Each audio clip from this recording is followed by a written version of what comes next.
અને નાગરિકોને ત્યાં રોકાવા અથવા સુવિધા પૂરી પાડવાના નામે છેતરપિંડી આચરતી ભારતના 21,985 નાગરિકો સાથે છેતરપિંડી કરવામાં આવેલ હોવાની હકીકત ધ્યાનમાં આવેલ છે।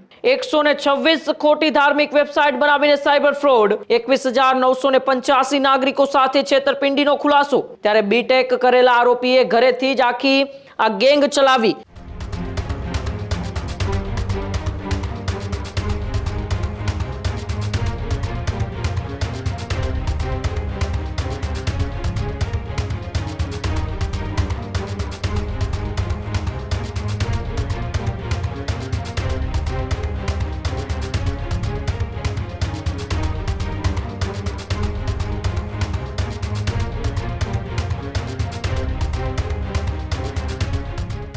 સમાચારમાં આગળ વાત કરીએ તો સમાચાર ગાંધીનગરથી સામે આવ્યા છે, જ્યાં ગાંધીનગરમાં સાયબર ફ્રોડનો પર્દાફાશ થયો છે। 126 ખોટી ધાર્મિક વેબસાઇટ બનાવીને સાયબર ફ્રોડ, ગાંધીનગર સાયબર પોલીસે 2 આરોપીઓને ઝડપી પાડ્યા। સાયબર સેન્ટર ઓફ એક્સલન્સના એસપી આપી માહિતી। 21,985 નાગરિકો સાથે છેતરપિંડીનો ખુલાસો, સાયબર ગેંગના 2 આરોપીઓ ઝડપાયા।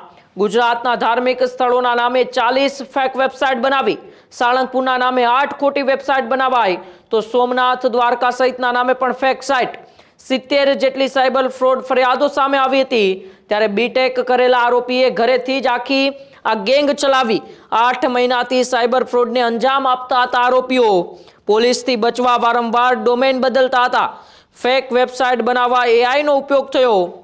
સાયબર ગેંગના અન્ય સભ્યોની પણ શોધખોળ છે, તે અત્યારે ગાંધીનગરના એસપી દ્વારા શરૂ કરી દેવામાં આવી છે। ગાંધીનગર સાયબર પોલીસે અત્યારે 2 આરોપીઓને ઝડપીને આગળની કાર્યવાહી હાથ ધરી છે।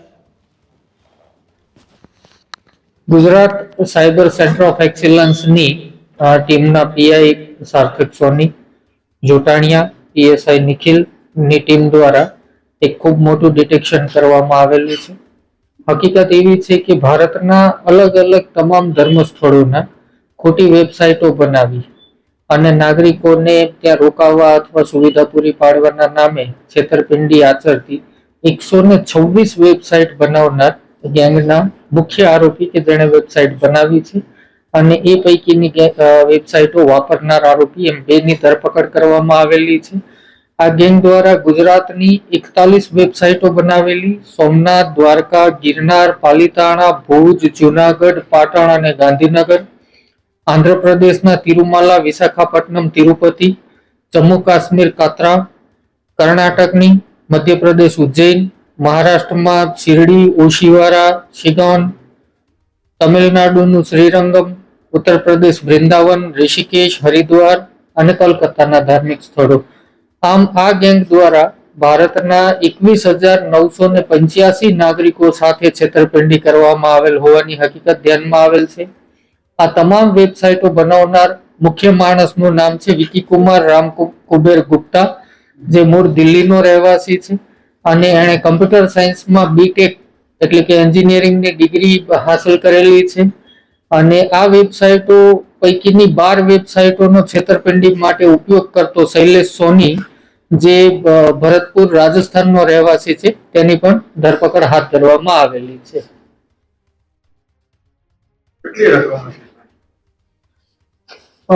એ ફિગર તમને પછી આપીએ, કેમ કે હા 70 જેટલી ફરિયાદો દાખલ થઈ છે આ ગેંગ સામે।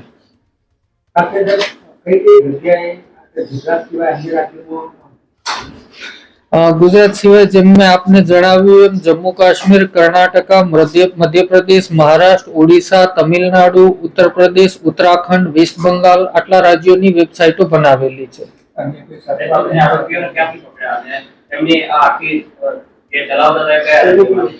મુખ્ય આરોપી જે છે વિકીકુમાર ગુપ્તા, જેને દિલ્હીથી ધરપકડ કરવામાં આવેલી છે, એ પોતાને ત્યાંથી જ આ તમામ વેબસાઇટોનું સંચાલન કરાવતો, વેબસાઇટ રજીસ્ટ્રેશન કરાવતો અને વેબસાઇટ માટે જે એડમિન પેનલ હોય એ મોટા ભાગે પોતે રાખતો અથવા તો બનાવી અને અન્યને વહેંચી દેતો હતો। ખેડૂત ભાઈઓ છે ખેતરમાં ડ્રોન ઉડાવતા હોય છે ત્યારે આપને એક પ્રશ્ન સતાવતો હોય છે કે જે આપણે અત્યાર સુધી જીપીએસ ટેકનોલોજીવાળા ડ્રોન વાપર્યા છે, જેથી કરીને મોબાઈલ ટાવર છે અથવા તો હાઈ ટેન્શન લાઈન પસાર થતી હોય, કોઈ વૃક્ષો હોય, ત્યારે જે જીપીએસ ટેકનોલોજીવાળા ડ્રોન છે એમાં ટકરાય અને ટ્રેસ થાય છે. પણ એગ્રીઓન લાવ્યું છે જીએનએસએસ ટેકનોલોજી ડ્રોન, જેથી કરીને એ ડ્રોન છે એ કોઈ જગ્યાએ ટકરાય નહીં, પોતાની રીતે જ ડિસિઝન લે છે ને મૂવ થઈ જાય છે, જેથી કરીને જીએનએસએસ ટેકનોલોજી ડ્રોન છે એ વાપરવાનો આગ્રહ રાખો. આ જ પ્રકારની તમામ અપડેટ જોવા માટે ન્યૂઝરૂમ ગુજરાતને લાઇક, શેર અને સબસ્ક્રાઇબ કરવાનું ભૂલતા નહીં.